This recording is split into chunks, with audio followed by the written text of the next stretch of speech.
The sound of the deadbolt sliding into place echoed through the basement like a coffin lid closing. 3 days.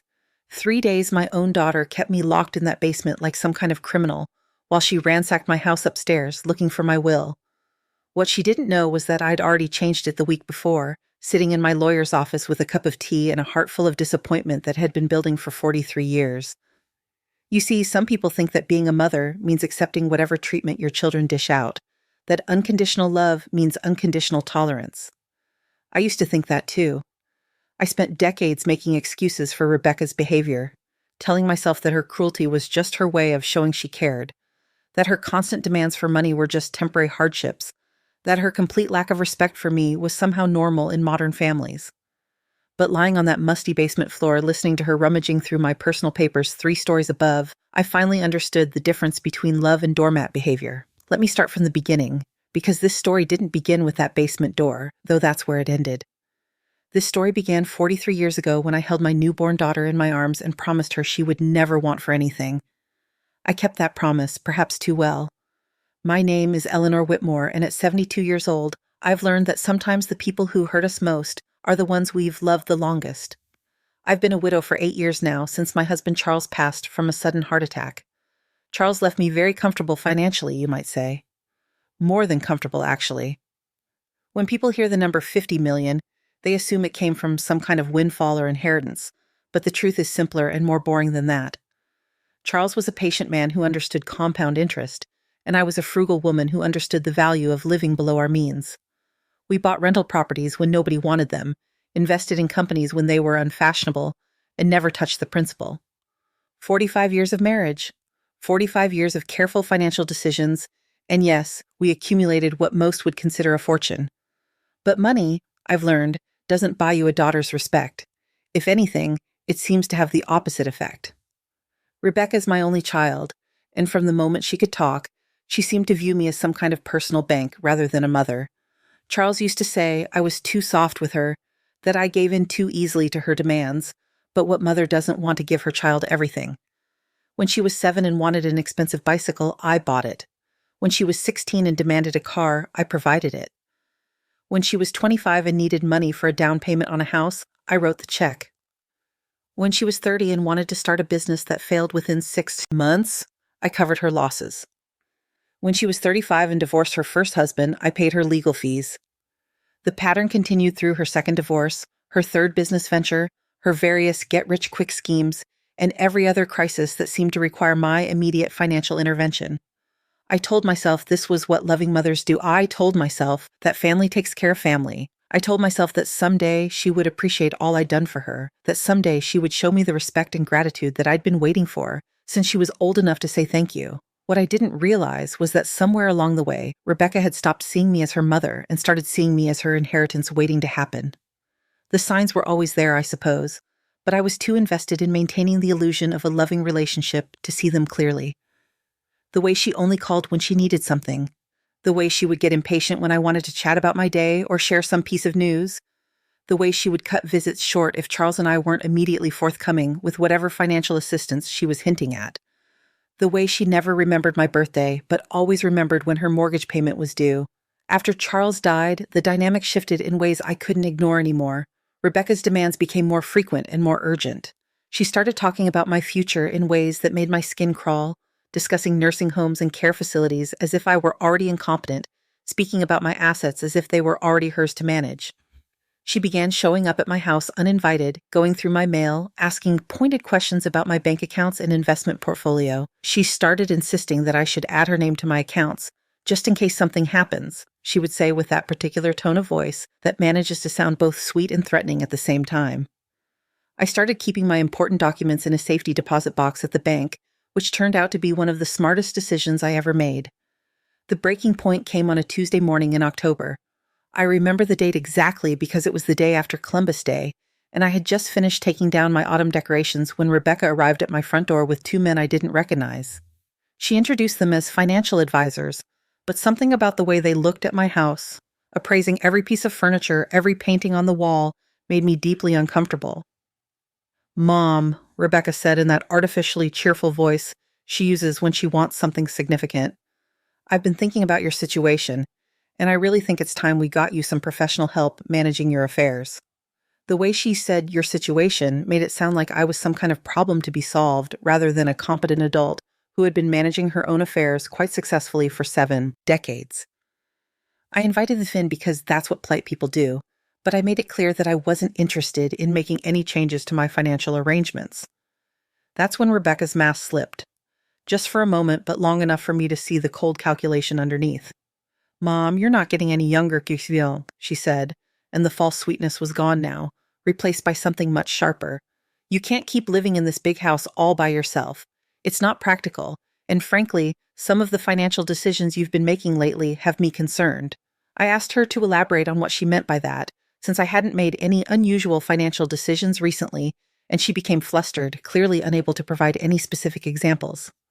The two men with her started exchanging glances, and I realized that whatever they had been told about my mental state, they were beginning to see that it didn't match the reality of the sharp-minded woman sitting across from them. I politely but firmly asked them to leave, and Rebecca's face went through a series of expressions that I will never forget: surprise, anger, frustration, and finally, something that looked remarkably like hatred. "Fine, fine," she said, standing up so abruptly that she knocked over her teacup. "But don't come crying to me when you fall down those stairs and lie there for days because you're too stubborn to accept help." The threat was subtle but unmistakable. She was talking about my stairs as if she expected me to fall down them, as if she hoped I would fall down them. That evening, I called my attorney, Martin Grayson, who had been handling my legal affairs since Charles passed. Martin is a patient man in his 60s who specializes in estate planning, and he's seen enough family drama over the years to not be shocked by much. I told him about Rebecca's visit and my growing concerns about her behavior. "Eleanor, he said in that careful way lawyers speak when they're about to tell you something you don't want to hear. "I have to ask you a difficult question. Do you feel safe in your own home?" The question caught me off guard because until that moment, I hadn't consciously admitted to myself that I didn't. The way Rebecca had looked at me when I refused to cooperate with her financial advisors, the way she had mentioned my stairs with such particular emphasis, the way she had started showing up unannounced and letting herself in with the spare key I had given her years ago for emergencies. "I'm not sure, Seth," I told him honestly. "I think," Martin said carefully, "that we should have a conversation about updating your estate planning documents, and perhaps about some other precautions you might want to consider." We scheduled an appointment for the following week, and I spent the intervening days paying attention to things I had been unconsciously ignoring. The way Rebecca had been copying my house key, the way she had been asking pointed questions about the location of my important documents, the way she had been measuring rooms and commenting on property values, the way she had been treating me less like a mother and more like an obstacle to her inheritance. I started changing my habits. I stopped leaving my spare key in the usual hiding place. I started varying my routine so I wasn't predictable. I began keeping a small notebook where I wrote down the details of Rebecca's visits and demands, creating a record of her behavior that I could show to Martin if necessary. The appointment with Martin was enlightening in ways I hadn't expected. He had prepared several documents for my review, including a new will that distributed my estate very differently than the previous version. Instead of leaving everything to Rebecca, as I had always planned, this new will created a foundation in Charles's name that would fund scholarships for underprivileged children. Rebecca would receive a modest monthly allowance, enough to live comfortably, but not enough to fund the kind of extravagant lifestyle she had become accustomed to at my expense. "Eleanor, Martin said as I reviewed the documents, "I want you to understand that you can change this anytime you want. If Rebecca's behavior improves, if you feel that she's treating you with the respect and love you deserve, we can always revise these documents again. But right now, based on what you've told me about her recent behavior, I think this protects both your interests and your safety." I signed the new will that day, and Martin placed it in his office safe. I kept a copy in my safety deposit box, and I made sure that Rebecca's name was removed from my bank accounts and investment portfolios. It felt like taking back control of my own life after years of gradually surrendering it to someone who didn't deserve it. But I underestimated how desperate Rebecca had become. The incident happened 3 weeks after I had signed the new will. I was in my basement doing laundry and organizing some of Charles's old papers that I had been meaning to sort through for months. It was early evening, around 6 o'clock, and I was planning to make myself a simple dinner and watch some television before bed. I heard footsteps upstairs, which wasn't unusual since Rebecca still had a key and often let herself in without calling first. What was unusual was the sound of multiple sets of footsteps and voices I didn't recognize. I called up the stairs to let her know I was in the basement, but instead of answering, I heard the basement door slam shut.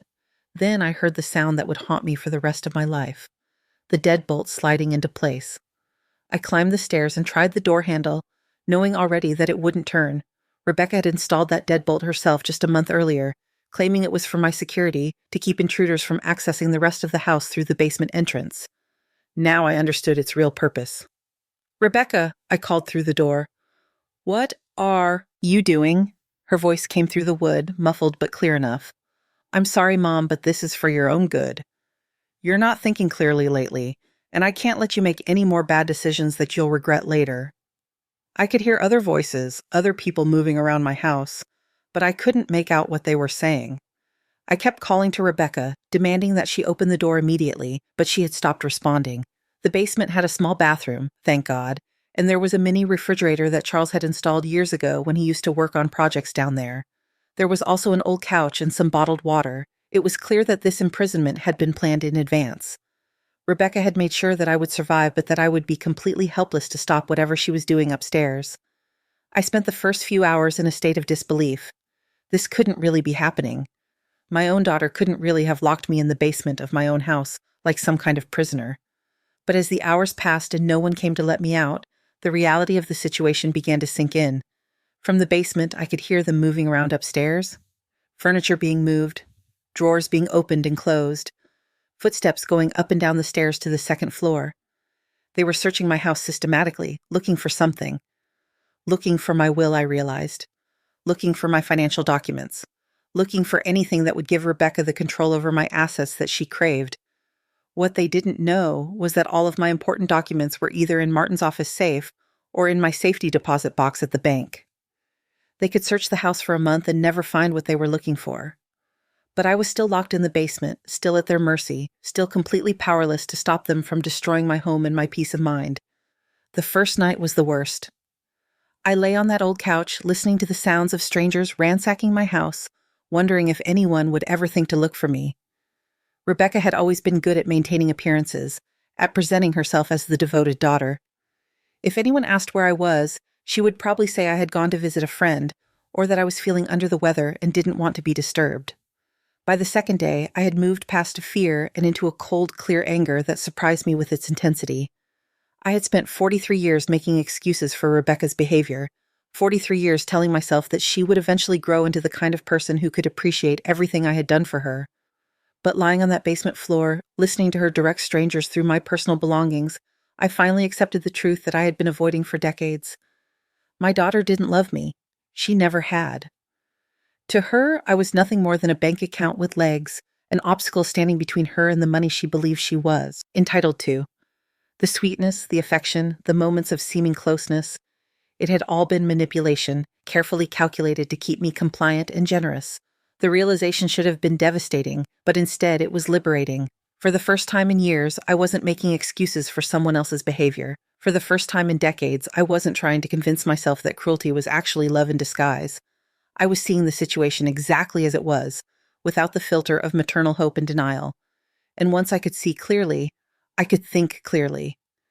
And once I could think clearly, I could plan. I knew that Martin would eventually notice if I missed our regular monthly check-in call, which was scheduled for the following week. I knew that my neighbor, Mrs. Patterson, would become concerned if she didn't see me working in my garden for several days in a row, as was my usual habit. I knew that Rebecca couldn't keep me locked in this basement indefinitely without arousing suspicion. What I didn't know was how long she planned to keep me down there, or what she intended to do once she realized that she couldn't find the document she was looking for. The answer came on the third day. I heard Rebecca's voice clearly through the basement door, talking to someone on the phone. She was frustrated, clearly having failed to find what she was looking for upstairs. "I don't understand," she was saying. "The will has to be here somewhere. People don't just leave $50 million without having the paperwork somewhere in their house." There was a pause, presumably while the person on the other end of the call was speaking. "No, I've looked everywhere." "We've looked everywhere. The safe is empty except for some old photos and jewelry. Her desk drawers, her bedroom, her closets. There's nothing." Another pause. "Well, what do you suggest? I can't keep her down there forever. Someone's going to notice she's missing eventually. That's when I understood that Rebecca had involved other people in this scheme, people who were presumably helping her in exchange for a share of what they expected to inherit. I also understood that she had no long-term plan for my imprisonment. She had acted impulsively, desperately, trapping herself in a situation that she couldn't sustain. Maybe we should just let her out and pretend this never happened, Rebecca continued. Tell her she had some kind of episode that we were protecting her. I almost laughed at the audacity of it. She was planning to gaslight me, to convince me that my own imprisonment had been for my own good, that I had been confused or disoriented and couldn't be trusted to remember events accurately. But then I heard something that chilled me to the bone. Or maybe, Rebecca said, her voice dropping to a whisper that I had to strain to hear, maybe we don't let her out at all. Maybe she has an accident, falls down the basement stairs, hits her head. These things happen to elderly people all the time. The silence that followed that statement seemed to stretch on forever. I held my breath, waiting to hear whether the person on the other end of the call would agree to what was essentially a murder plan. Think about it, Isha, Rebecca continued. She's already down there. If something happened to her, if she fell and couldn't get back up, who would know? I could say I came to check on her and found her like that. Tragic accident. Poor old lady, living alone in that big house. Probably got confused and fell down the stairs. I pressed my ear against the door, trying to hear the other side of the conversation, but I could only make out Rebecca's voice. $50 million, she was saying. Split 3 ways, that's still more money than any of us would see in 10 lifetimes. And she's 72 years old. It's not like we're cutting her life short by decades. That's when I knew that I wasn't just dealing with greed anymore. I was dealing with someone who was willing to commit murder for money. My own daughter was contemplating killing me for my inheritance. I spent the rest of that day planning my survival. The basement had a small window that was painted shut, but I thought I might be able to break it if I absolutely had to. There was an old toolbox of Charles's in the corner, and I quietly gathered anything that might serve as a weapon if Rebecca decided to come downstairs to accidentally cause my death. But what I really needed was to get word to the outside world about what was happening to me. I needed Martin to know where I was. I needed the police to know that I was being held against my will. I needed someone, anyone, to know that if something happened to me in this basement, it wouldn't be an accident. The solution came to me as I was lying on that couch on the 3rd night, staring at the ceiling and trying to figure out how to get a message out of my prison. I remembered something Charles used to do when he was working late in the basement and didn't want to disturb me upstairs. He had rigged up a simple intercom system using an old baby monitor, with the receiver in our bedroom and the transmitter in the basement. After he died, I had disconnected it, but the wiring was still there, running through the walls. If I could reconnect that system, if I could get it working again, I might be able to transmit a signal that someone outside the house could pick up.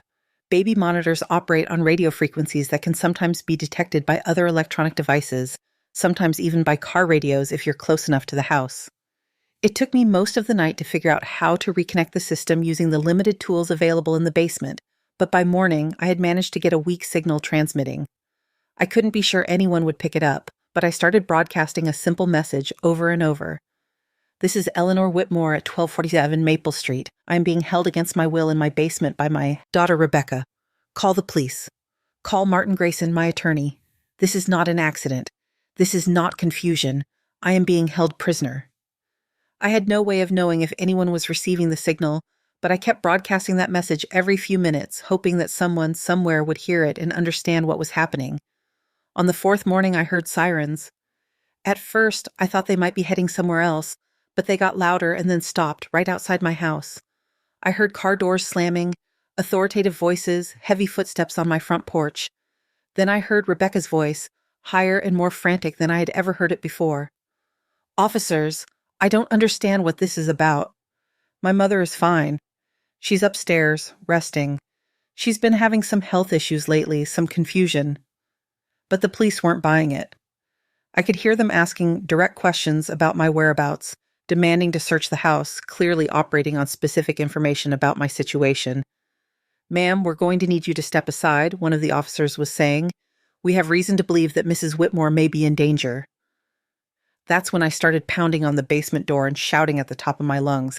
"I'm down here. I'm in the basement. She's had me locked down here for 3 days." The response was immediate. Heavy footsteps running toward the basement door, authoritative voices demanding that Rebecca unlock it immediately, the sound of the deadbolt being forced open when she refused to cooperate. And then there was light streaming down the basement stairs, and a police officer with kind eyes and a concerned expression was helping me to my feet and asking if I was injured, if I needed medical attention, if I was all right. I was all right. More than all right. I was free. The aftermath unfolded quickly. Rebecca was arrested on charges of false imprisonment and elder abuse.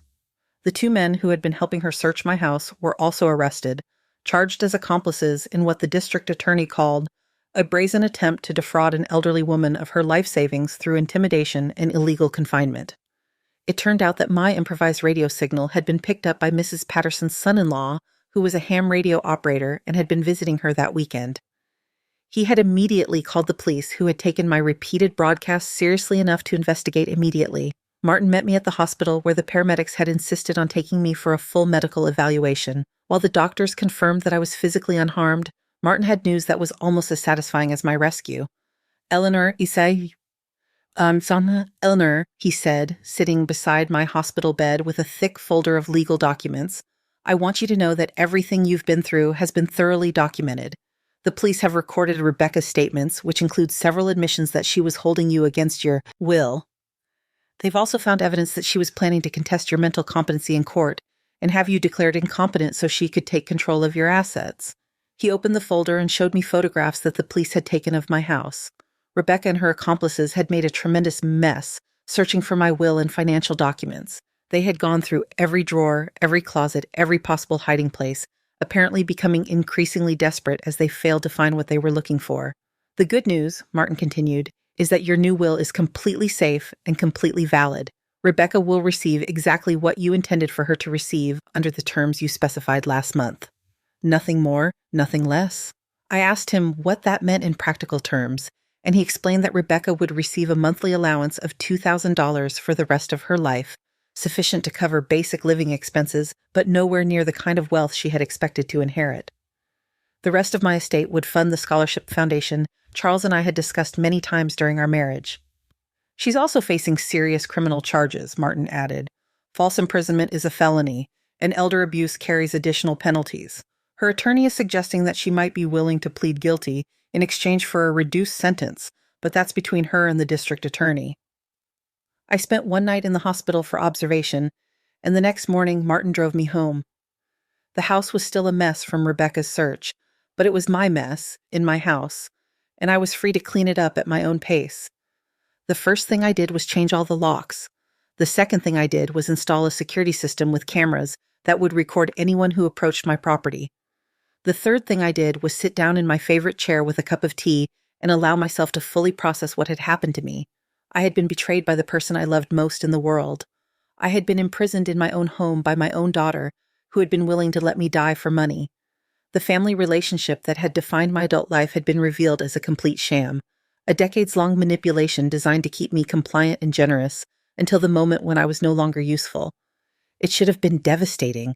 It should have left me broken and bitter and afraid to trust anyone ever again. Instead, it left me feeling more at peace than I had felt in years. Because for the first time in my adult life, I wasn't making excuses for someone else's behavior. I wasn't trying to maintain a relationship that required me to diminish myself. I wasn't pretending to be loved by someone who only saw me as a source of money. I was free to be myself, completely and unapologetically, without worrying about managing someone else's emotions or accommodating someone else's greed. The legal proceedings took several months to resolve. Rebecca eventually accepted a plea agreement that sentenced her to 2 years in prison, followed by 3 years of probation. Her accomplices received shorter sentences in exchange for their testimony about her role as the ringleader of the scheme. I attended every court hearing, not out of vindictiveness, but because I wanted to see the legal system hold her accountable for her choices. I wanted her to understand that actions have consequences, even when those actions are directed at people who have spent decades absorbing abuse without fighting back.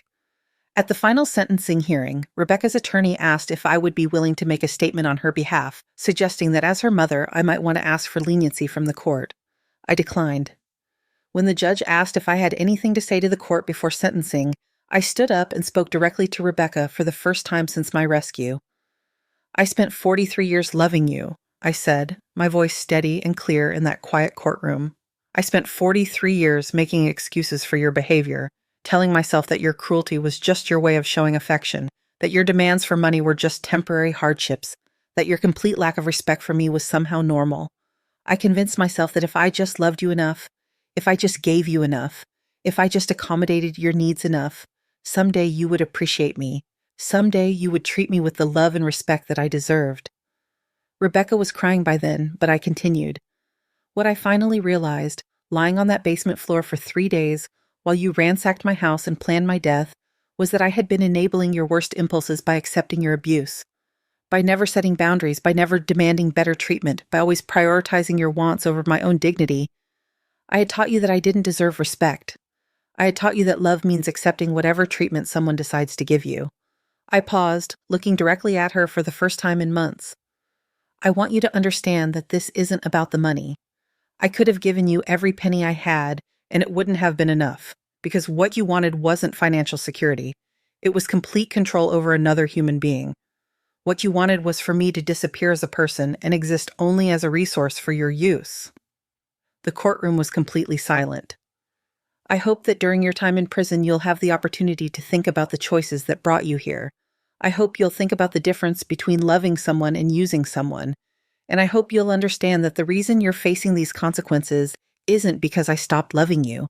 It's because I finally started loving myself enough to refuse to be treated as less than human." When I finished speaking, I walked out of that courtroom and drove home to my peaceful house with my new locks and my security system and my life that finally belonged entirely to me. That was 3 years ago. Rebecca was released from prison last month, and her probation officer contacted me to let me know that she had requested permission to write me a letter. I declined to receive it. Not out of cruelty, but because I have learned the difference between forgiveness and reconciliation. I can forgive her for what she did to me without inviting her back into my life to do it again. I still send her monthly allowance exactly as specified in my will. $2,000 deposited into an account that her probation officer monitors to ensure it's being used for legitimate expenses. It's enough for her to live on if she makes responsible choices, but it's not enough to fund the kind of lifestyle that led her to see me as an obstacle to her financial goals. I've heard through Martin that she's living in a small apartment across town, working part-time at a grocery store and attending court-mandated counseling sessions. I hope the counseling helps her understand the choices that led her to prison. I hope she learns to build relationships based on mutual respect rather than manipulation and exploitation. But whether she does or doesn't is no longer my responsibility. My responsibility now is to myself, to the life I've built from the ashes of that basement imprisonment. I've traveled to places Charles and I always talked about visiting, but never got around to seeing. I've taken art classes and cooking classes and learned to play the piano, something I'd wanted to do since I was a child but never had time for, while I was busy managing everyone else's needs and expectations.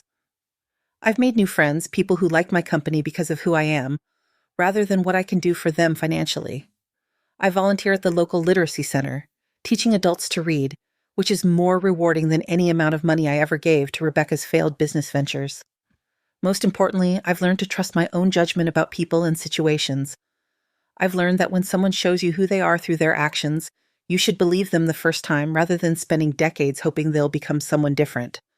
I've learned that setting boundaries isn't cruel. It's necessary for any healthy relationship. I've learned that love without respect isn't really love at all. The scholarship foundation that will inherit most of my wealth is already operational, funded by some of the assets I transferred while I was still alive to see it working. Last year, it provided full college scholarships to 12 students from low-income families, kids who wouldn't have had the opportunity for higher education without that assistance. This year, we're expanding to provide scholarships for trade school programs as well, because Charles always believed that education comes in many forms, and that every form of learning has value. When I die, which at 75 I know could happen at any time, those scholarships will continue indefinitely. Hundreds of young people will get opportunities they wouldn't have had otherwise, funded by money that Rebecca thought should be hers by right of birth. I think Charles would approve of that outcome. He always said that money should be used to create opportunities, not to enable dependency. Sometimes people ask me if I miss Rebecca, if I'm sad about the breakdown of our relationship. The honest answer is that I miss the daughter I thought I had, but I don't miss the person she actually was. I don't miss the constant demands for money. I don't miss the manipulation disguised as affection. I don't miss the walking on eggshells feeling that came from trying to manage someone else's emotions and expectations at the expense of my own well-being. What I have now is something I didn't even realize I was missing during all those years of trying to maintain a relationship with someone who didn't really want a relationship with me. I have peace.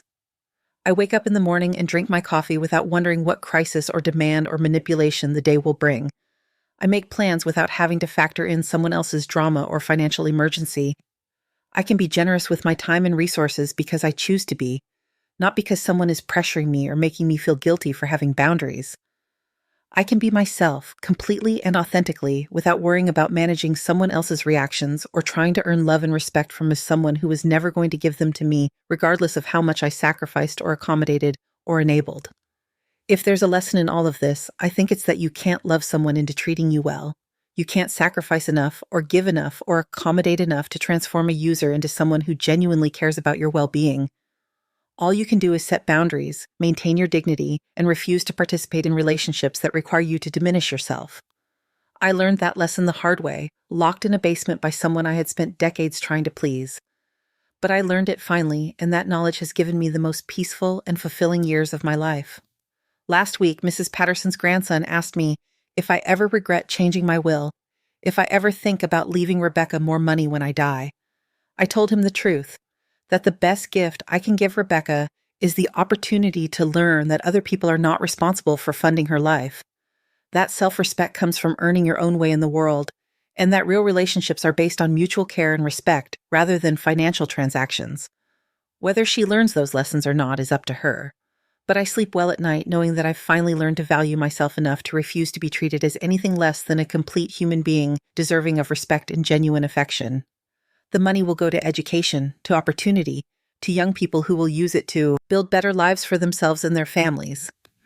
Rebecca will have enough to live on if she makes responsible choices, and she'll have the opportunity to build real relationships based on who she is rather than what she can extract from other people. And I have the profound satisfaction of knowing that I spent the last years of my life living authentically, surrounded by people who care about me for who I am, finally free from the exhausting work of trying to earn love from someone who is never capable of giving it. Sometimes the greatest gift you can give yourself is the permission to stop trying to fix someone else's heart and start protecting your own. It took me 72 years and 3 days in a basement to learn that lesson, but it was worth the wait.